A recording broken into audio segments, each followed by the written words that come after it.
আমাৰ দলৰ সভা খবৰ পাই এতিয়া বিৰোধী দলৰ বিপি বাঢ়ি গৈছে। এই কাৰণে আজি বিৰোধী দলে সভা আয়োজন কৰিবলৈ আৰম্ভ কৰিছে।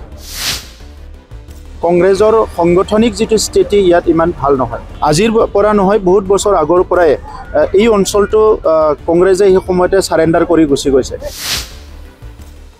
এতিয়া মই কৈছোঁ আৰম্ভণিত যে আমাৰ দলৰ স্থিতি চাই তামোলপুৰ এতিয়া বাঘুংগুৰি আমাৰ দলৰ সভা খবৰ পাই এতিয়া বিৰোধী দলৰ বিপি বাঢ়ি গৈছে। এই কাৰণে আজি বিৰোধী দলে সভা আয়োজন কৰিবলৈ আৰম্ভ কৰিছে।